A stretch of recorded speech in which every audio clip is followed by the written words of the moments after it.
Praise the Lord.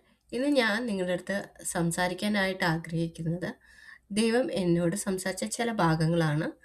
ഇതിനകത്ത് ഞാൻ use ചെയ്യുന്നത് എല്ലാം ഇംഗ്ലീഷ് ബൈബിൾ വേഴ്സസ് ആയിരിക്കും. കാരണം ഞാൻ പ്രാർത്ഥിച്ചപ്പോൾ അതാണ് യൂസ് ചെയ്തത്. പിന്നെ എനിക്ക് പെട്ടെന്നൊരു മലയാളം ട്രാൻസ്ലേഷനിലേക്ക് വരുമ്പോൾ എനിക്ക് അതിൻ്റെതായ ചാലഞ്ചസ് ഉണ്ട്.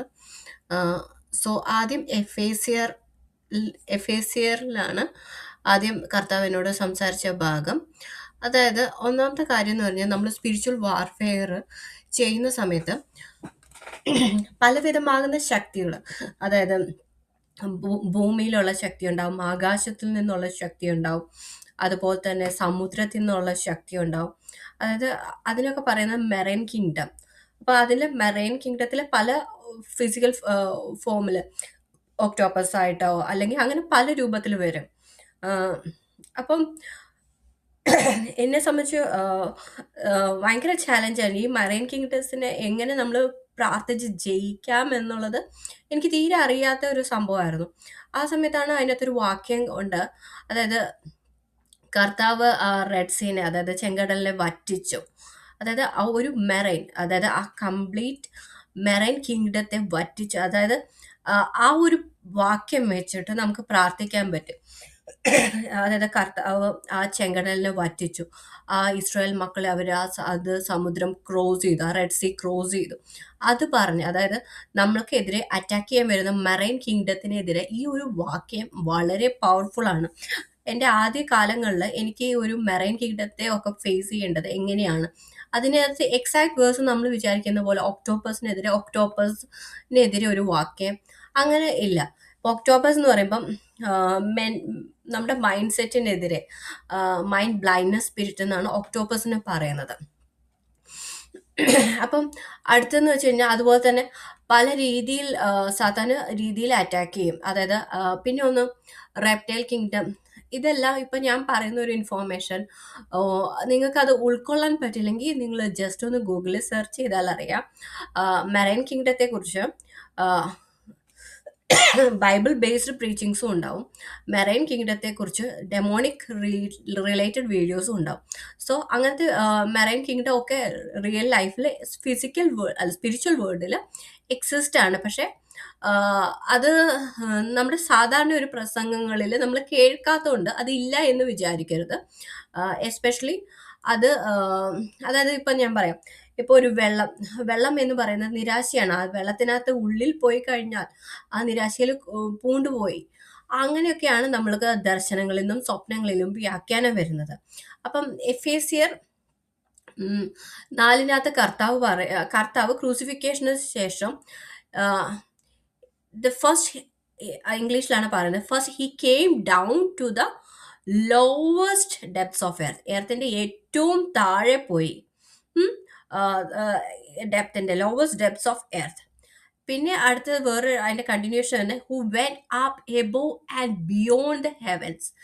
എന്തുകൊണ്ട് ബിയോണ്ട് ദ ഹെവൻസ് എന്ന് പറയുന്നത് എന്ന് വെച്ച് കഴിഞ്ഞാൽ നമ്മൾ ദർശനങ്ങളിൽ വരുമ്പോൾ സെക്കൻഡ് ഹെവൻ, അതായത് സെക്കൻഡ് ഹെവനിൽ വരുമ്പോൾ വളരെ അങ്ങനെ എന്നെ സംബന്ധിച്ച് ജസ്റ്റ് ഒരു സെക്കൻഡ് ഹെവൻ എഴുതി കാണിച്ചു തന്നു. അവിടെ മുതലാണ് സ്പിരിച്വൽ വാർഫെയറിന്റെ ഒരു ഡെപ്ത് കൂടിയേക്കുന്നത്. അതായത് സെക്കൻഡ് ഹെവനിൽ ദൈവത്തിന്റെ ആത്മാക്കൾ അല്ലെങ്കിൽ ഏഞ്ചൽസ് മാത്രമല്ല, ഡിമോണിക് ഏഞ്ചൽസും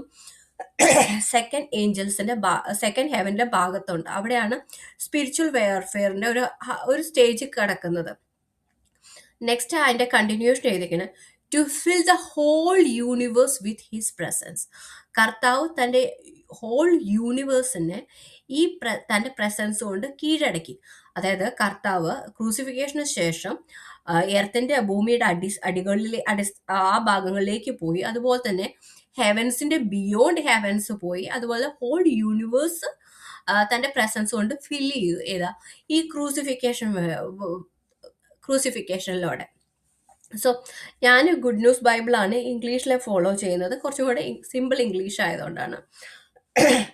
അപ്പം സോ എന്താണ് ഇതിൻ്റെ അർത്ഥം എന്ന് വെച്ച് കഴിഞ്ഞാൽ, അതായത് ഇപ്പം നിങ്ങൾ കേട്ടിട്ടില്ലേ, ഇപ്പം പണ്ട് എന്ന് പറയുമ്പോൾ ഒരു ദൈവത്തോട് പ്രാർത്ഥിക്കുക, ഹിന്ദുക്കളുടെ ഒരു ദൈവം അങ്ങനെയല്ല. ഇപ്പോഴത്തെ ഒരു രീതിയിൽ എന്ന് പറയുമ്പോൾ മാനിഫെസ്റ്റേഷൻ കേട്ടിട്ടില്ലേ? അതായത് നമ്മൾ യൂണിവേഴ്സിനോട് പ്രാർത്ഥിക്കാനാണ് പറയുന്നത്. നിങ്ങൾക്ക് എന്ത് ആഗ്രഹം ഉണ്ടെങ്കിലും അത് യൂണിവേഴ്സ് നമുക്ക് സാധിപ്പിച്ചു തരും. അതൊരു, ഞാൻ വിശ്വസിക്കുന്ന ന്യൂ ഏജിന്റെ പ്രാക്ടീസ് ആയിരിക്കാം. പണ്ട് ഈ യൂണിവേഴ്സിനോട് പ്രാർത്ഥിക്കുക എന്ന് പറഞ്ഞിട്ടൊരു സംഭവം നമ്മൾ കേട്ടിട്ടുണ്ട്, ഞാൻ കേട്ടിട്ടില്ല. അപ്പം എന്താ സംഭവിക്കുന്നതെന്ന് വെച്ച് കഴിഞ്ഞാൽ, കർത്താവ് യൂണിവേഴ്സിൻ തൻ്റെ ഈ ഹോൾ യൂണിവേഴ്സ് തൻ്റെ പ്രസൻസ് കൊണ്ട് കീഴടക്കി. അതായത് ഈവൻ എബോവ് നമ്മൾ ചെറിയ ദേശാധിപതികൾക്ക് എതിരെ പ്രാർത്ഥിക്കുകയാണെങ്കിലും, ചെറിയ ചെറിയ കൊച്ചു കൊച്ചു കൊച്ചു കാര്യങ്ങൾക്ക് പ്രാർത്ഥിക്കുകയാണെങ്കിലും, പലതരം സ്പിരിച്വൽ അറ്റാക്സ് വരുമ്പം, പല റലത്തിൽ നിന്ന് വരുമ്പോൾ അതിൻ്റെയൊക്കെ എബോവ് ആണ് തൻ്റെ പ്രസൻസ്, കർത്താവിൻ്റെ പ്രസൻസ് യൂണിവേഴ്സിൻ്റെ ഹോളായിട്ട് ഫില്ല് ചെയ്തിരിക്കുന്നു. അതായത് ജസ്റ്റ് എർത്ത് എന്ന പ്ലാനറ്റ് അല്ല, എർത്ത് എന്ന പ്ലാനറ്റിന് ബിയോണ്ട്, അതായത് എർത്ത്, ഹെവന്, എർത്ത്, ഗാലക്സി, അതൊക്കെ കീഴ്പ്പെടുത്തി ആ ഹോൾ യൂണിവേഴ്സിനെ തന്നെ കർത്താവ് കീഴ്പ്പെടുത്തി എന്നാണ് ഇത് പറയുന്നത്. അപ്പം ചെറിയ ഈ എർത്തിലെ കൊച്ചു കൊച്ചു കൊച്ചു കൊച്ചു ദേശാധിപതികളൊക്കെ അതിൻ്റെ ഉള്ളിൽ പെടും. അപ്പം നമ്മളൊരു ദേശാധിപതി ശക്തിക്കെതിരെ പ്രാർത്ഥിക്കണമെങ്കിൽ ഈ ഒരു വാക്യം വെച്ചിട്ട് നമ്മൾ പ്രാർത്ഥിച്ചാൽ മതി. അതായത് അത്രത്തോളം ഈ വാക്യങ്ങൾ പവർഫുൾ ആണ്. ഈവൻ ഇപ്പം നമുക്ക് 1000 കൊല്ലം സാത്താന് ഭൂമി വിട്ടുകൊടുക്കുന്നുണ്ട് ഭരിക്കാൻ വേണ്ടിയിട്ട്, അല്ലെ?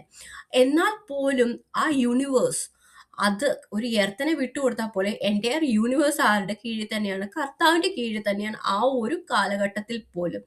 സോ വളരെ പവർഫുൾ ആയ ഒരു വാക്യാണ് ദേശാധിപത്യ ശക്തികൾക്ക്. കാരണം ആ ഗാലക്സിയിലെ ഇമാജിൻ ചെയ്ത ആ പവർ നിങ്ങൾ അണ്ടർസ്റ്റാൻഡ് ചെയ്തിട്ടുണ്ടെങ്കിൽ, നെക്സ്റ്റ് അതിൻ്റെ 11ാമത്തെ വാക്യത്തിലേക്ക് വരുമ്പോൾ അതിൻ്റെ കണ്ടിന്യൂഷൻ എന്ന് വെച്ച് കഴിഞ്ഞാൽ, അതായത് കർത്താവ് പല ഗിഫ്റ്റുകൾ കൊടുക്കുന്നതിനെ കുറിച്ചാണ് പറയുന്നത്.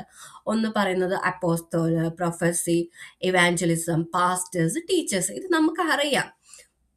ഇപ്പം ഞാൻ പറയാം, ഓക്കെ, നിങ്ങൾ ഇത്രയും തരം ഗിഫ്റ്റ് ഉണ്ട്, നിങ്ങൾ ആ ഗിഫ്റ്റിന് വേണ്ടി പ്രാർത്ഥിക്കണം എന്ന് പറയുമ്പോൾ എത്ര വ്യക്തികൾ അപ്പോസ്തോൽസിന്റെ ആ ഒരു അഭിഷേകം കിട്ടാൻ വേണ്ടി പ്രാർത്ഥിക്കും? വളരെ കുറവാണ്. കാരണം അത് നമ്മൾക്ക് ഉള്ളതല്ല. അതൊക്കെ നമ്മൾ ചെറുതിന്നല്ല നമ്മൾ സ്റ്റാർട്ട് ചെയ്യാനായിട്ട് ആഗ്രഹിക്കുന്നത്. അല്ലെങ്കിൽ അതായത് നമ്മൾ എന്താണ് ആഗ്രഹിക്കുന്നതെന്ന് വെച്ചാൽ, ഒരു സാധാരണ വിശ്വാസികൾ ആഗ്രഹിക്കുന്നത് ഈ, അതായത് നമുക്ക് ഫിസിക്കൽ റലത്തിലേക്ക് ആവശ്യമായതൊക്കെ വേണം താനും. അതായത് ആ ഒരു ഡെപ്തിൽ നമ്മൾ പ്രാർത്ഥിക്കത്തില്ല. നമുക്ക് ഒന്നാമത്തെ കാര്യം പേടിയാണ്. അതായത് സുശേഷ വേല എന്ന് വെച്ചാൽ തിരിച്ചടി കിട്ടുന്ന ഒരു സംഭവമാണ്. അപ്പം അതായത് പിന്നെയെന്ന് പറയുമ്പോൾ ഈ ഞാനിപ്പോൾ സുരേഷ് ബാബു പാസ്റ്റർ ഏതൊരു വ്യക്തിയായിട്ട് സംസാരിച്ചു. പുള്ളി ഒരു അപ്പോസ്തലനായിരുന്നു, 72 സഭകൾ സ്ഥാപിച്ചെന്നു. ആ വ്യക്തി ആരെന്ന് എനിക്കറിയത്തില്ല. പക്ഷെ എന്താണ് അതിനുവേണ്ടി വില മുടക്കിയെന്ന് ചോദിച്ചാൽ, ആ വ്യക്തി തൻ്റെ വീട്ടിൽ നിന്ന് 5 മൃതദേഹങ്ങൾ, 5 വ്യക്തികൾ മരിച്ചു, തന്നെ വേണ്ടപ്പെട്ടവരെല്ലാം മരിച്ചു. കാരണം എന്ന് വെച്ച് കഴിഞ്ഞാൽ അത്രയും ഒരു സ്പിരിച്വൽ റലത്തിൽ അറ്റാക്ക് ആയ വ്യക്തിക്ക് ഉണ്ടായിട്ടുണ്ട്. അത് ഫിസിക്കൽ ആൻഡ് സ്പിരിച്വൽ റലത്തിൽ അറ്റാക്ക് ഉണ്ടായിട്ടുണ്ട്. അതായത് ഈ ഒരു സുവിശേഷ വേല എന്ന് പറയുന്നത് ഒട്ടും സേഫ് അല്ല. സേഫ് ഇൻ ദ സെൻസ്, എന്താ പറയുക, തിരിച്ചടികൾ ധാരാളമുണ്ട്. അല്ലെങ്കിൽ നമ്മൾ ഈ ഒരു സുവിശേഷ വേല അല്ലെങ്കിൽ ഈ ഗിഫ്റ്റ്സ് ഓഫ് ഗോഡൊക്കെ നമ്മൾ ചോദിക്കുമ്പോൾ എന്താണ്, അതിനകത്തൊരു വില മുടക്കണം. അപ്പം എൻ്റെ ലൈഫിൽ ഞാൻ വില മുടക്കിയിട്ട് തന്നെയാണ് ഞാനിത് ചെയ്യുന്നത്. അതല്ലെങ്കിൽ ഇതുപോലെ നമ്മൾ അഭിഷേകം ആഗ്രഹിക്കുമ്പോൾ യഥാർത്ഥത്തിൽ അതിനകത്ത് കുറേ നമ്മളെ തന്നെ, നമ്മുടെ ഫ്ലഷിനെ തന്നെ, നമ്മുടെ ആഗ്രഹങ്ങളെ ക്രൂസിഫൈ ചെയ്യേണ്ടി വരും. പലപ്പോഴും നമ്മൾ ചിന്തിക്കില്ലേ, നമ്മൾ പ്രാർത്ഥിച്ചിട്ടൊന്നും കിട്ടുന്നില്ല. ഒരു സ്റ്റേജ് എത്തി കഴിഞ്ഞ് കഴിഞ്ഞാൽ ഓക്കെ, ഈ ഭൂമിയിലുള്ള നന്മകൾക്കെക്കാളും ബിയോണ്ട് ആയിട്ട് സ്വർഗത്തിലെ നന്മകൾ അറ്റ്ലീസ്റ്റ് നമുക്ക് കിട്ടും. ഈ ഒരു ശുഭാപ്തി വിശ്വാസത്തിൽ നമ്മൾ മുന്നോട്ട് പോകും. അതായത് ഇതാണ് എൻ്റെ വിധി എന്ന് പറഞ്ഞ് അവസാനിപ്പിക്കുന്നത് പറയുമ്പോൾ നമ്മൾ ആ ഡിപ്രഷനിൽ അവസാനിക്കും. പക്ഷെ ഓക്കെ, ഇതാണ് എനിക്ക് വേണ്ടി ഇത് കർത്താവ് വെച്ചേക്കുന്നത്. ബട്ട് ഫ്യൂച്ചറിൽ കർത്താവ് നമുക്ക് വേണ്ടി കരുതിയിട്ടുണ്ട് എന്നൊരർത്ഥം. ആ ഒരു രീതിയിലേക്ക് നമ്മൾ പ്രാർത്ഥിച്ച് ഓരോരോ തലത്തിലേക്ക് കയറി വരുമ്പോൾ നമ്മൾ ആ ഒരു രീതിയിലേക്ക് എത്തി വരും. സോ അപ്പം നമ്മൾ പറയും, ഓക്കെ, എനിക്കിതൊന്നും വേണ്ട, അപ്പോസ്തലനാവണ്ട, ഇവാഞ്ചലിസ്റ്റ് ആവണ്ട, എൻ്റെ കാര്യങ്ങൾ നടന്നു പോയാൽ മതി, പ്രൊഫറ്റ് ആവണ്ട, ഒന്നും ആവണ്ട, അല്ലേ? അങ്ങനെ വരുമ്പോൾ നിങ്ങളിപ്പം നമ്മൾ കേട്ടേക്കണം, നമ്മൾ മൂലമാണ് ക്രിസ്തുവിൻ്റെ ബോഡി ഓഫ് ക്രൈസ്റ്റ് എന്ന് പറഞ്ഞ പ്രസംഗം കേട്ടിട്ടുണ്ടാവുമല്ലോ. അതായത് അപ്പം ഞാനൊക്കെ വിചാരിച്ചേക്കണേന്ന് വെച്ചാൽ നമ്മൾ പല ഭാഗങ്ങൾ, അതായത് ചർച്ചിൽ വരുന്ന പല വിശ്വാസികൾ ചേർന്നിട്ടാണ് ക്രിസ്തുവിന്റെ ശരീരം ഉണ്ടാക്കുന്നത്, അതായത് ക്രിസ്തുവിന്റെ ഹോൾ ബോഡി, അതായത് ബോഡി ഓഫ് ക്രൈസ്റ്റ് എന്ന് പറഞ്ഞിട്ട് ആണ് ഞാൻ മനസ്സിലാക്കിയിരിക്കുന്നത്. പക്ഷെ ഇത് ഡെപ്തിൽ വായിച്ചു കഴിഞ്ഞാൽ ക്രിസ്തുവിന്റെ ബോഡി ഓഫ് ക്രൈസ്റ്റ് എന്ന് പറയുന്നത് ആരൊക്കെയാണ്, നമ്മൾ ആരൊക്കെയാണ് ക്രിസ്തുവിന്റെ ബോഡി ഓഫ് ക്രൈസ്റ്റിലേക്ക് ആവണമെങ്കിൽ നമ്മൾ സത്യത്തിൽ അപ്പോസ്തോൽസ്, ഇവാഞ്ചലിസ്റ്റ്, പാസ്റ്റേഴ്സ്, ടീച്ചേഴ്സ്, ഇതുപോലെ തന്നെ നമുക്ക് പ്രൊഫസി, ഇതുപോലത്തെ കൃപാവകരങ്ങൾ അല്ലെങ്കിൽ ക്രിസ്തുവിന് വേണ്ടി ക്രിസ്ത്യൻ സർവീസ് വേല ചെയ്യുന്നവരായിരിക്കണം ക്രിസ്തുവിന്റെ യഥാർത്ഥ ബോഡി ഓഫ് ക്രൈസ്റ്റ് എന്ന് പറയുന്നത്. ആ, ഇച്ചിരി ഡെപ്തിലാണ്, എത്രത്തോളം നിങ്ങൾക്ക് മനസ്സിലായെന്ന് എനിക്കറിയത്തില്ല. സോ നമ്മൾ നെക്സ്റ്റ് ഇപ്പോൾ എപ്പോഴും കേട്ടിട്ടുണ്ട് സ്പിരിച്വൽ വാർഫെയർ എന്ന് പറഞ്ഞാൽ വളരെ ഡിഫിക്കൽട്ടാണ് അല്ലേ. അപ്പം സങ്കീർത്തനം സാംസ് 33:16-17 ഇങ്ങനെ എഴുതിയിട്ടുണ്ട്: a king does not win because of his powerful army. അതായത് ഒരു രാജാവ് ഒരിക്കലും തൻ്റെ പവർഫുൾ ആർമി കൊണ്ട് ജയിക്കുകയില്ല. അപ്പം അതായത് ഇപ്പം നമ്മൾ ചെസ് എടുത്തു കഴിഞ്ഞാൽ അവിടെ കാലാളുണ്ട്, കുതിരയുണ്ട്, പിന്നെ ആരുണ്ട്, രാജ്യമുണ്ട്, കിങ് ഉണ്ട്, ഇവരൊക്കെ ഉണ്ട് അല്ലെ. ഇത് രണ്ട് ഓപ്പോസിറ്റ് ടീം അങ്ങനെ ഒരു പെർട്ടിക്കുലർ മൂവ്സ് ചെയ്താൽ മാത്രമേ ആ ചെസ്സിൽ ജയിക്കത്തുള്ളൂ അല്ലെ. അപ്പം ഈ ആർമീനെ കുറിച്ച് ഇവിടെ ഞാൻ പറയാൻ പോകുന്നത് എന്നാന്ന് വെച്ച് കഴിഞ്ഞാൽ ഇതാണ്, അതായത് ശത്രുവിന്റെ രാജാവ്. അതായത് നമ്മളിപ്പോൾ ഒരു വിഷയത്തിന് വേണ്ടി പ്രാർത്ഥിച്ചു തുടങ്ങാം. സപ്പോസ് നമ്മൾ പ്രാർത്ഥിക്കുന്നത് പോവർട്ടിക്കെതിരെയാന്ന് വിചാരിക്കുക. അപ്പം ആദ്യം നമ്മുടെ അടുത്ത് വരുന്നത് പോവർട്ടിയുടെ കിങ് അത് വരത്തില്ല. ആദ്യം വരുന്നത് പോവർട്ടിയുടെ ചെറിയ ചെറിയ ചെറിയ കുട്ടി കുട്ടി ആൾക്കാരെ നമ്മുടെ അടുത്ത്, അതായത് കുട്ടി കുട്ടി പിശാചുകളെ നമ്മുടെ അടുത്ത് വരുള്ളൂ. സോ നമ്മൾ ഈ പിശാചുകളെയൊക്കെ ജയിച്ച് കയറി കഴിഞ്ഞാൽ കിങ്ങിനെ വെട്ടാൻ പറ്റുള്ളൂ. അപ്പൊ അവിടെ, അതായത് സ്പിരിച്വൽ വാർഫെയർ എന്ന് പറയുമ്പോൾ അത്രയ്ക്കും ടൈം എടുക്കും ആ ഒരു രാജാവിനെ കീഴ്പ്പെടുത്താൻ. ഓക്കെ, ഇനിയിപ്പോൾ രാജാവിനെ കീഴ്പ്പെടുത്താടത്തോളം കാലം എന്ത് വെച്ച് കഴിഞ്ഞാൽ രാജാവിന് ആരെ വേണമെങ്കിലും വീണ്ടും വീണ്ടും സൈന്യത്തിലെടുക്കാം, പവർ കൂട്ടാം. അത് തലേനെ വെട്ടണം, ശത്രുവിന്റെ തലേനെ വെട്ടണം. അപ്പോൾ ഒരു കുറച്ച് സമയം നമ്മൾ എന്ത് ചെയ്യണം, ഓരോ വിഷയങ്ങൾക്ക് വേണ്ടി പ്രാർത്ഥിക്കണം. അപ്പം ഈ കുറച്ച് സമയം എന്ന് പറയുമ്പോൾ അപ്പം നിങ്ങൾ പറയാൻ ഓക്കെ ഞാൻ പോവർട്ടിക്ക് വേണ്ടി 3 ദിവസം ഇരുന്നങ്ങ് പ്രാർത്ഥിക്കും. അപ്പോൾ കുറച്ച് ഇതേ ആവത്തുള്ളൂ. പലപ്പോഴും എനിക്ക് മനസ്സിലായെന്ന് വെച്ച് കഴിഞ്ഞാൽ പല ടോപ്പിക്സ് അതായത് ഒരു 100 ടെക്സ്റ്റ് ബുക്ക് ഒന്നിച്ച് തുറന്ന പോലെ പല പല പല പല വിഷയങ്ങൾ കർത്താവ് നമ്മളോട് പ്രാർത്ഥിക്കാൻ പറയും. എന്നിട്ട് അത് അടുത്ത ലെവലിലേക്ക് പോകും. അതായത് ഇപ്പോൾ പോവർട്ടി ഉണ്ട്, പിന്നെ വേറെ ക്രൈസിസ് നിങ്ങൾ ഫേസ് ചെയ്യുന്നുണ്ടെങ്കിൽ ഒരു വിഷയം അടച്ചു വെച്ചിട്ട് അടുത്ത വിഷയം എടുക്കുക, ആ അടുത്ത വിഷയം അടച്ചിട്ട് അടുത്ത വിഷയം, അങ്ങനെ പറ്റത്തില്ല. അതായത് നമ്മൾ നമ്മുടെ ഓരോ ഈ ഏജിൽ ഈ പ്രസന്റ് ലൈഫിൽ നമ്മൾ ഒന്നിച്ച് പല യുദ്ധങ്ങളും ഒരേ സമയം ചെയ്തിട്ടാണ് അതിൻ്റെ ലെവല് ഹയർ ലെവലിലേക്ക് ഗ്രാജുവലി കയറി പോവുകയാണ് ചെയ്യുന്നത്. ഇനി വാക്യം ഞാൻ പറയാം, ഒന്നും കൂടെ വായിക്കാം. A king does not win because of his powerful army. ഒരിക്കലും ഒരു രാജാവ് തൻ്റെ പവർഫുൾ ആർമി കൊണ്ട് ജയിക്കുകയില്ല. അത് ആരോട് പറയണേ? സാത്താനോടാണ് പറഞ്ഞത്. നിന്റെ പവർഫുൾ ആർമി കൊണ്ട് നിനക്ക് ജയിക്കാനായിട്ട് കഴിയത്തില്ല. ഇത് സ്പിരിച്വൽ വാർഫെയർ നല്ലൊരു വാക്യാണ്. ഞാൻ കണ്ട സ്വപ്നം ഇങ്ങനെയാണ്, അതായത് രണ്ട് മേശയ്ക്ക് ചുറ്റും കുറച്ച് ആൾക്കാർ ഇന്ന് എന്തൊക്കെയോ സംസാരിക്കുന്നു, അത്രയേ ഉള്ളൂ സ്വപ്നം. പിന്നെ അതിൻ്റെ രാവിലെ എഴുന്നേറ്റ് അതിൻ്റെ വ്യാഖ്യാനം എന്നാന്ന് അന്വേഷിച്ചപ്പോൾ ഈ വാക്യം വെച്ചിട്ടാണ് ഞാൻ പ്രാർത്ഥിച്ചത്. പക്ഷെ എനിക്ക് അതിൻ്റെ അർത്ഥം ഇനീഷ്യലി മനസ്സിലായിട്ടൊന്നുമില്ലായിരുന്നു. അതായത് ആ വ്യക്തികൾ പിന്നെ 10 എന്ന് പറയുക 20 സെറ്റ് അല്ലെങ്കിൽ 2 സെറ്റ് പാമ്പുകളായി വരിക ചെയ്തത്. അതായത് അവർ സോൾജിയേഴ്സ് ആയിരുന്നു. അതായത് നമുക്കെതിരെ നിൽക്കുന്ന വട്ടമേശ സമ്മേളനവും അതിനെതിരെയുള്ള സോൾജിയേഴ്സും ആയിരുന്നു.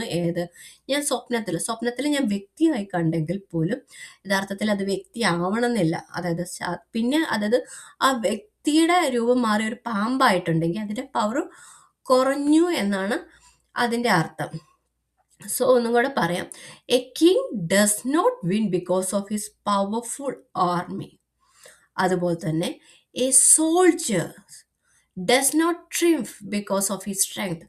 സോൾജിയറിന് തൻ്റെ സ്ട്രെങ്ത് ഒരിക്കലും ഡിപ്പെൻഡ് ചെയ്യാൻ പറ്റില്ല. അതായത് നമുക്കെതിരെ വരുന്ന ഈ കൊച്ചു കൊച്ചു പിശാചുകളായാലും അവർക്ക് അവരുടെ സ്ട്രെങ്ത് ഒരു ഗുണവുമില്ല എന്നാണ് കർത്താവ് ഈ വാക്യങ്ങളിലൂടെ പറയുന്നത്.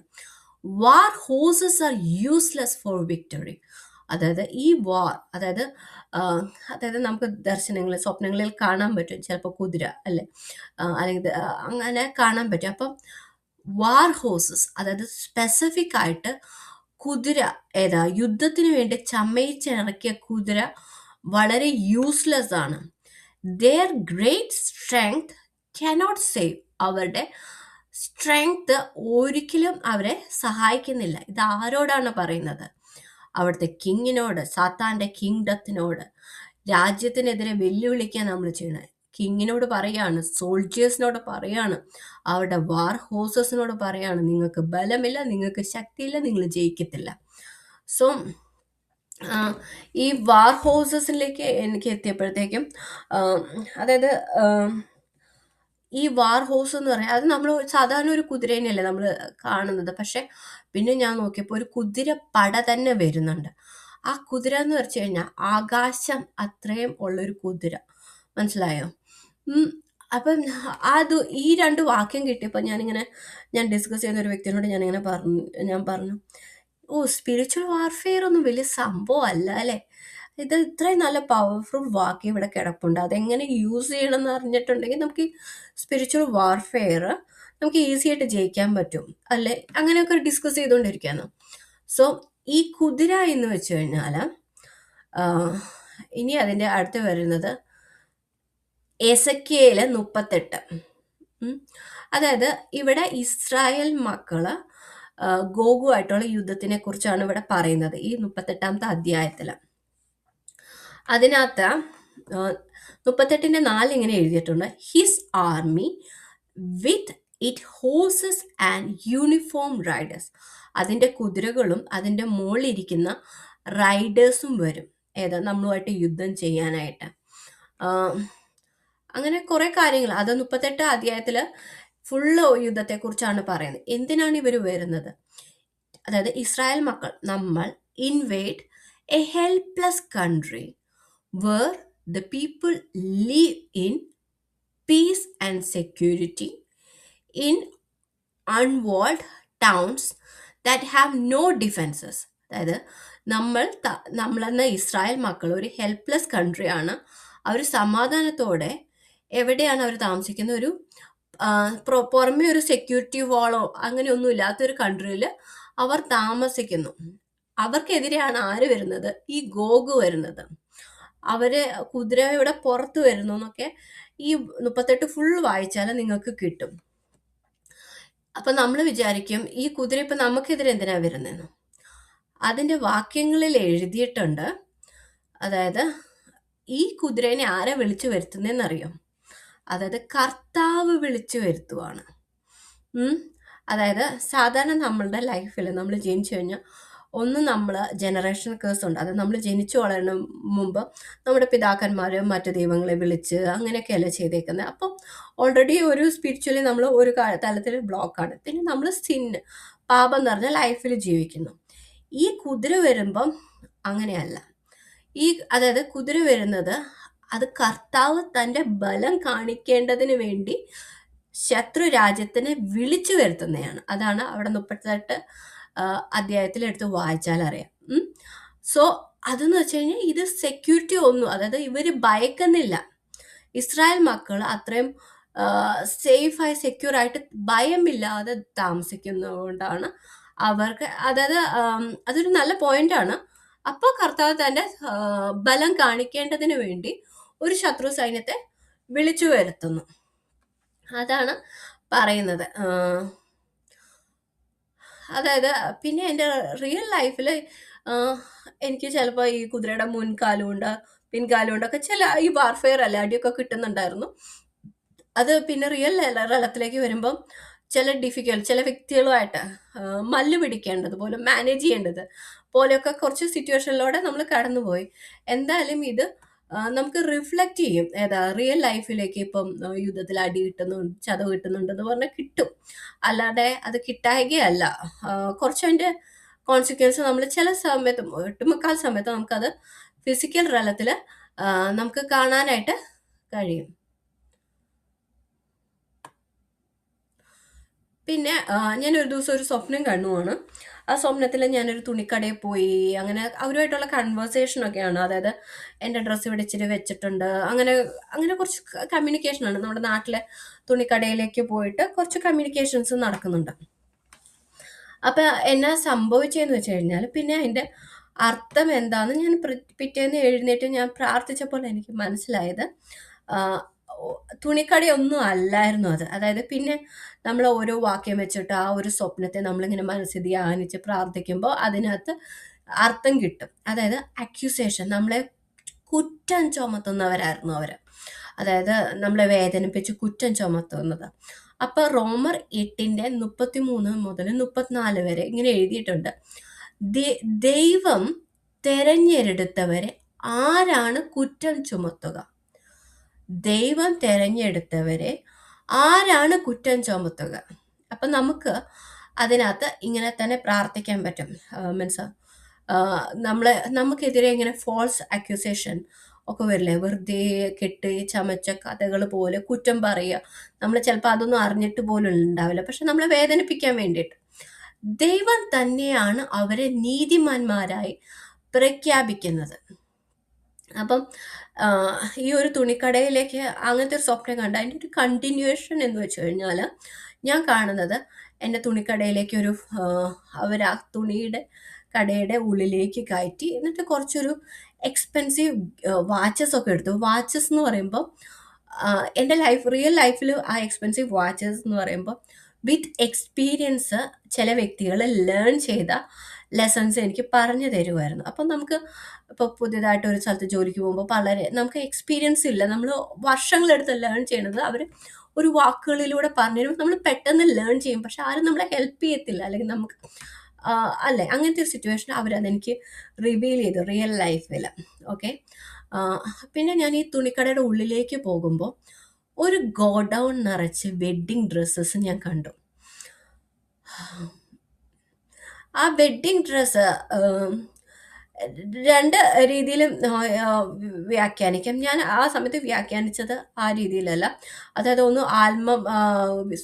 വിവാഹത്തിന് വേണ്ടി, അതായത് മണവാളനുമായിട്ടുള്ള വിവാഹത്തിന് വേണ്ടി ഞാൻ ആ ഒരു രീതിയിലല്ല ഞാനിവിടെ വ്യാഖ്യാനിച്ചത്. ആ രീതിയിലുണ്ടോ എന്ന് എനിക്കറിയത്തില്ല. പക്ഷെ ഞാൻ പ്രാർത്ഥിച്ചപ്പോൾ വ്യാഖ്യാനിച്ചത് എന്ന് വെച്ച് കഴിഞ്ഞാൽ, ഒത്തിരി പേരുടെ വിവാഹം മുടങ്ങി കിടക്കുകയാണ്. ഇൻ ദ സെൻസ്, ഇന്നത്തെ തലമുറ ആരും തന്നെ വിവാഹം ചെയ്യാനായിട്ട് റെഡിയല്ല. അതായത് ഒരു ഇന്ത്യയിലെ അല്ലെ ഒരു സിറ്റുവേഷനല്ല, വേൾഡ് വൈഡ് ആൾക്കാർ റെഡിയല്ല ഇന്നത്തെ ഒരു ഫാമിലി മാരേജ് ലൈഫിലേക്ക് കടക്കാൻ വേണ്ടിയിട്ട്. അതുപോലെ തന്നെ മക്കളുണ്ടാകാനായിട്ടും ആരും റെഡിയല്ല. സോ അതായത് ഒരു കൂട്ടം വെഡ്ഡിങ് ഡ്രസ്സ്, അതായത് സാത്താൻ്റെ ഒരു പദ്ധതിയാണ്. ദൈവം കുടുംബമായിട്ട് ജീവിക്കണം എന്ന് പറഞ്ഞിട്ടുണ്ടെങ്കിൽ അതിന് ഓപ്പോസിറ്റ് ആയിട്ടാണ് ഇത് കാര്യങ്ങൾ ക്രമീകരിച്ചു വരുന്നത്. അപ്പം അത് സാത്താനിൻ്റെ ഒരു പദ്ധതിയാണ്. ഇപ്പോൾ കുടുംബമായിട്ട് ജീവിക്കുന്നവർ സമാധാനത്തിലാണോ ജീവിക്കുന്നത്? അല്ല, അവർ നാട്ടുകാരെ കാണിക്കാൻ സമാധാനം അഭിനയിച്ച് ജീവിക്കുന്നു. അപ്പം ഞാൻ കണ്ടത് ഇങ്ങനെയാണ്, ഒരു കൂട്ടം വെഡ്ഡിങ് ഡ്രസ്സസ് സാത്താൻ മോഷ്ടിച്ച് വെച്ചേക്കുന്നത്. അല്ലെങ്കിൽ അതായത് സാത്താൻ നമ്മുടെ നന്മകളെ മോഷ്ടിക്കും. അപ്പം അങ്ങനത്തെ ഒരു ഗോഡൗൺ നിറച്ച് വെഡ്ഡിങ് ഡ്രസ്സ്, ചില വെഡ്ഡിങ് ഡ്രസ്സൊക്കെ ചെതലരിച്ചു, അങ്ങനെ കുറച്ച്. പിന്നെ ഒരു കുറേ എഗ്രിമെൻറ്റ് പേപ്പേഴ്സ് കാര്യങ്ങൾ അങ്ങനെയൊക്കെ ഉണ്ടായിരുന്നു. അപ്പം നമ്മൾ അതാണ് ഒരു പ്രാർത്ഥിക്കുക, ഒരു സ്വപ്നം കണ്ട് അതിനെ വെച്ച് പ്രാർത്ഥിക്കുക എന്ന് പറയുന്നത്. പിന്നീട് ഞാനിങ്ങനെ എൻ്റെ വലിയൊരു കുഴിയിലേക്ക്, അഗാധമായൊരു കുഴി, അതിൻ്റെ അടിത്തട്ട് കാണത്തില്ല. അപ്പം ഞാൻ പറഞ്ഞു, കർത്താവ്, എനിക്ക് ക്രോസ് ചെയ്യാൻ പറ്റത്തില്ല. അതായത് ആ കുഴിയുടെ വലിപ്പം കണ്ടു കഴിഞ്ഞാൽ, അതായത് എൻ്റെ ആ കുഴി കാണിച്ചു തന്നപ്പോഴേ എനിക്കറിയാം എൻ്റെ ഫിസിക്കൽ തലത്തിൽ ഒരു പ്രോബ്ലം വരും. ഞാൻ എങ്ങനെ ക്രോസ് ചെയ്യാനാണ്? ഞാൻ പറഞ്ഞു, ഇത് ക്രോസ് ചെയ്യാൻ എന്നെ കൊണ്ട് പറ്റില്ല എന്ന് പറഞ്ഞു. എന്നാൽ പോലും ഫിസിക്കൽ തലത്തിൽ ഒരു പ്രോബ്ലം വന്നു. അതായത് ആ പ്രോബ്ലം വന്നതിന് ശേഷം ഞാൻ ചോദിച്ചു, കർത്താവ് ഈ ദർശനത്തിന്റെ ഏത് സ്വപ്നത്തിന്റെ അല്ലെങ്കിൽ ദർശനത്തിന്റെ ഏത് ഭാഗത്തിൽ നീ എൻ്റെ അടുത്ത് ഇത് ഡിസ്കസ് ചെയ്തു?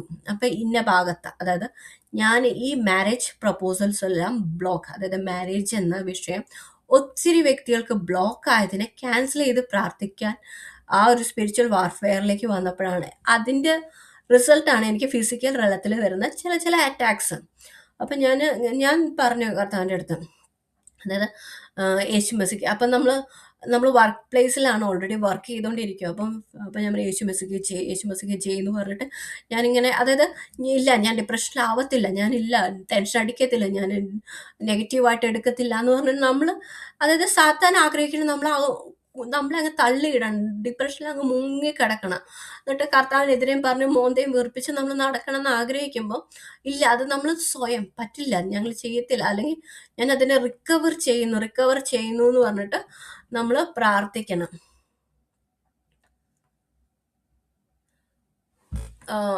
പിന്നെ ഒന്നെന്ന് വെച്ച് കഴിഞ്ഞാൽ നമ്മുടെ ക്രൂസിഫിക്കേഷൻ ഓഫ് ഫ്ലഷ്, അതായത് നമ്മൾ എന്തുകൊണ്ട് നമ്മളെ സാത്താനെ അറ്റാക്ക് ചെയ്യാൻ വരുന്നത്, നമ്മളൊരു ദേഹമാണ്, അല്ലെങ്കിൽ നമ്മൾ ഈ ഭൂമിയിൽ ജീവിക്കുമ്പോൾ നമുക്ക് ഒത്തിരി ഭൂമിയുടേതായ മോഹങ്ങളുണ്ട്. അതായത് അപ്പം നമ്മൾ പറയണം, ഞാൻ എൻ്റെ I am crucifying my flesh, അതായത് ഞാൻ എൻ്റെ ശരീരത്തെ ക്രൂസിഫൈ ചെയ്യുന്നു എന്ന് പറയുമ്പോൾ അതായത് ഇപ്പം പറയാം, നമ്മളിങ്ങനെ ഒരു വ്യക്തിനെ കാണുമ്പോൾ തന്നെ അങ്ങ് കടിച്ച് കാലിച്ച് കയറി വരത്തില്ലേ, അപ്പോൾ ആ സമയത്ത് നമ്മളിങ്ങനെ പറയാം, I M crucifying my flush. അപ്പോൾ നമ്മൾ അങ്ങനെ പ്രാർത്ഥിച്ച് നോക്കിക്കഴിഞ്ഞാൽ നമുക്ക് അറിയാൻ പറ്റും, നമ്മളങ്ങ് അവർക്കെതിരെയുള്ള നെഗറ്റീവ് ചിന്ത കുറച്ചങ്ങ് അലിഞ്ഞില്ലാണ്ടാവും.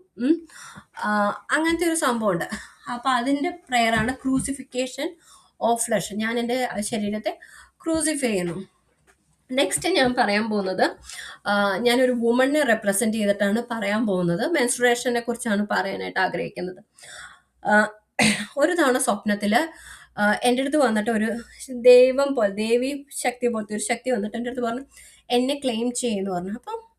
അപ്പം എനിക്ക് മെൻസ്ട്രുവേഷൻ ഗോഡ് എന്ന ഒരു രീതിയിലാണ്, ഞാൻ ഒരിക്കൽ പോലും ഇങ്ങനെ ഒരു ദൈവം ഉണ്ടോന്നോ അല്ലെങ്കിൽ ഇങ്ങനത്തെ ശക്തി ഉണ്ടോ ഒന്നും ഞാൻ ചിന്തിക്കുന്നില്ല.